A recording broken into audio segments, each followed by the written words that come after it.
A paz do Senhor, meus irmãos, vamos para mais uma aula do nosso curso. Hoje vamos falar sobre o livro do profeta Ageu. Data é de 520 a.C. O caráter de Deus é apresentado no livro de Ageu acerca da glória divina, e a mensagem da aliança é a glória verdadeira na presença de Deus. Lembrando que esse livro ele foi escrito depois que os judeus voltaram do cativeiro babilônico. Vamos aqui. A autoria: Ageu, o nome dele em hebraico é Hagai, significa festivo. Seu nome está ligado ao objetivo da sua profecia, que é completar o templo para reiniciar as festividades religiosas. Autor: Ageu é mencionado em Esdras capítulo 5, versículo 1 e Esdras capítulo 6, versículo 14, mas pouco se sabe a seu respeito. Segundo a tradição judaica, ele nasceu na Babilônia e estudou sob a orientação do profeta Ezequiel.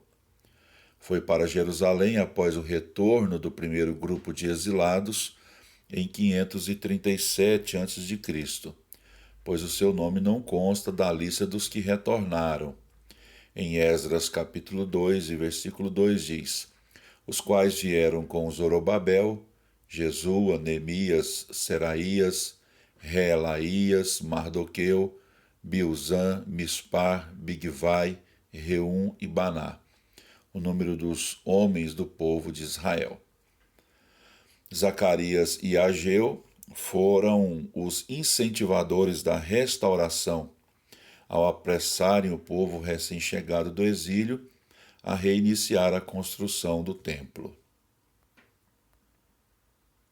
Cenário histórico do livro de Ageu. A data em que foi escrito, de 1º de setembro a 24 de dezembro de 520 a.C. Ageu é um dos livros bíblicos com a data mais exata. Ezequiel e Zacarias também apresentam datas exatas para muitos textos. Datado do segundo ano do rei Dario Staspes, 521 a 486 a.C., rei da Pérsia, Ageu é o primeiro livro profético a apresentar uma data com base nos reis gentios, com exceção de Daniel. Isso lembra aos leitores o fato de que os tempos dos gentios estavam na sua segunda fase. Nós temos aqui uma tabela. Essa tabela nos mostra, as datas dos acontecimentos narrados no livro de Ageu. Esses acontecimentos são antes de Cristo. Em 538 a.C. é o decreto de Ciro para o retorno dos judeus para construírem o templo.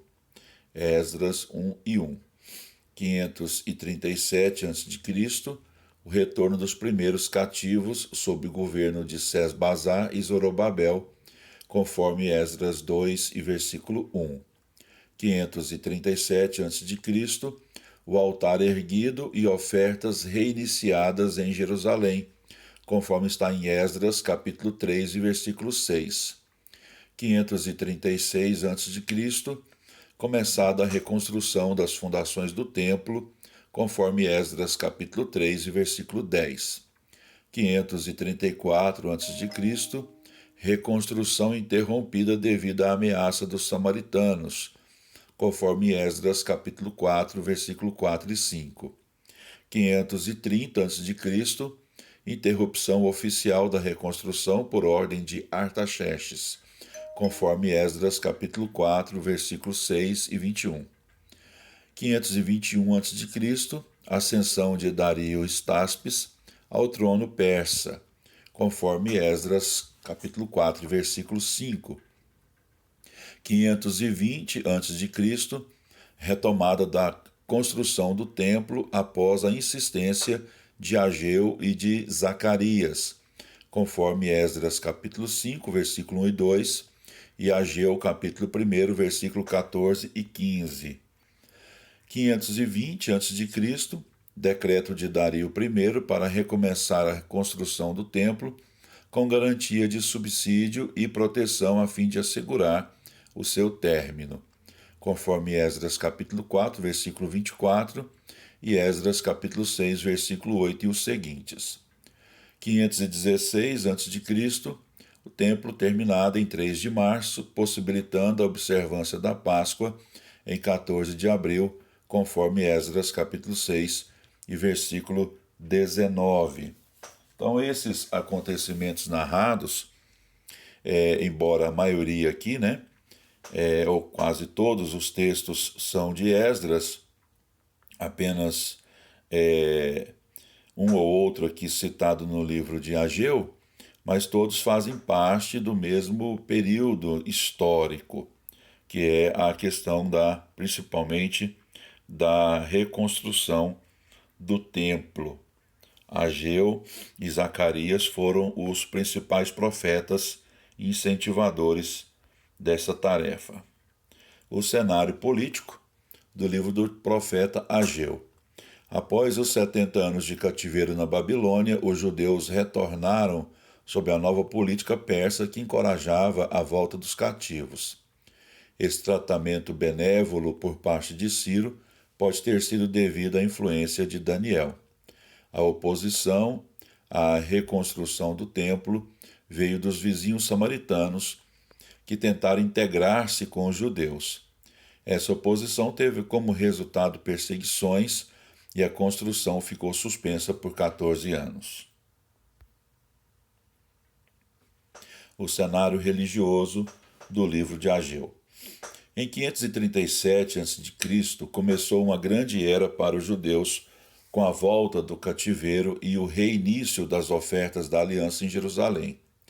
Mas a pausa na reconstrução esfriou o entusiasmo de todos e eles se voltaram para interesses particulares e seculares.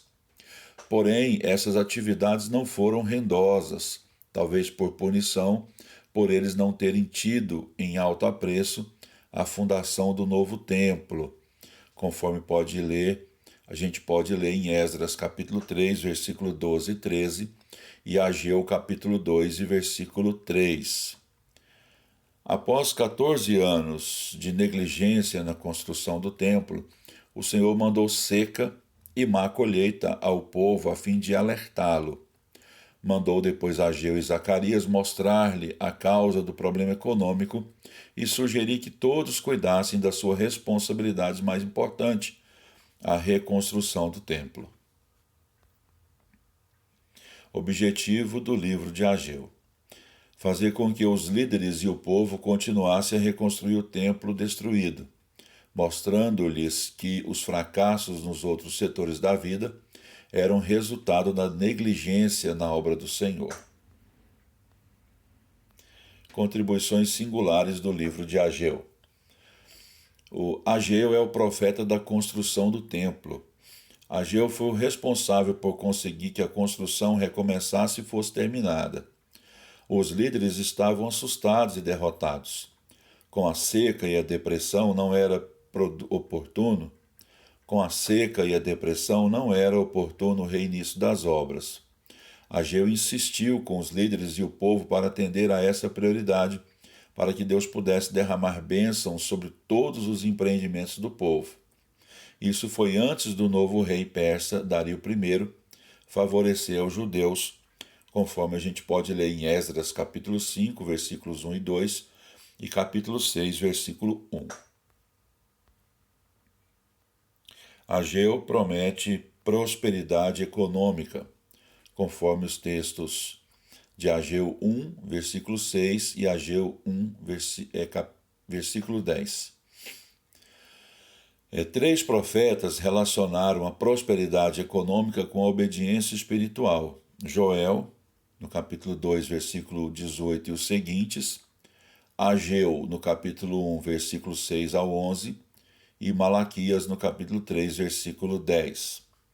Esse fato está relacionado especialmente à aliança mosaica de bênçãos para a obediência, conforme Levítico 26, 14 a 20. Sua aplicação por Ageu demonstra a continuação do relacionamento da aliança entre Israel e o Senhor no período pós-exílio babilônico. Há muitas exceções a esse princípio em ambos os testamentos, porquanto Deus usa tanto a adversidade quanto a prosperidade para amadurecer o seu povo. Laconismo e poder de Ageu. Ageu não somente escreveu um dos livros mais curtos do Antigo Testamento, perdendo apenas para Obadias, como proferiu alguns dos sermões mais curtos, conforme Ageu capítulo 1, versículo 13. O sermão dele está lá nesse versículo, né?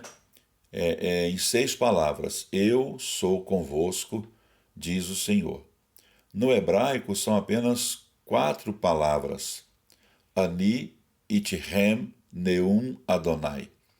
Então, no hebraico, 4 palavras, no português, 6 palavras. Então, um sermão muito curto. Suas mensagens eram breves, no entanto, eram mensagens poderosas. Ageu reforçava a autoridade das suas palavras com a expressão Ko-amar Adonai, ou seja, assim diz o Senhor. 20 vezes em 38 versículos aparece essa frase. Ageu foi um dos profetas mais bem-sucedidos em termos de resultados imediatos. Cristologia em Ageu.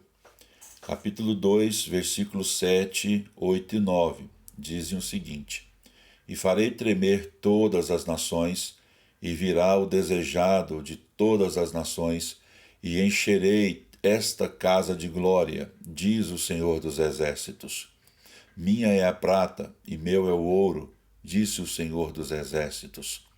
A glória desta última casa será maior do que a da primeira, diz o Senhor dos Exércitos. E neste lugar darei a paz, diz o Senhor dos Exércitos. O livro contém referências ao Messias como sacerdote e rei. Ezequias 43, versículo 4 a 7, mostra, a volta da glória na pessoa do Messias. Lá no livro de Ageu tem a frase, encherei de glória esta casa. Então Ezequiel associa, a essa expressão, ou Ageu, melhor dizendo, associa essa expressão, encherei de glória esta casa, ao que o profeta Ezequiel dizia, acerca da volta da glória na pessoa do Messias. O povo que tinha visto a antiga glória do templo de Salomão e agora chorava pela insignificância da nova, ou seja, da nova construção do templo, Deus declarou: a glória desta última casa será maior que a da primeira. Ageu 2, versículo 9. Sua glória não seria a prata e o ouro, mas a presença do Senhor entre eles. Seria esse o trono do Messias, onde habitarei no meio dos filhos de Israel para sempre, conforme diz Ezequiel 43 e versículo 7.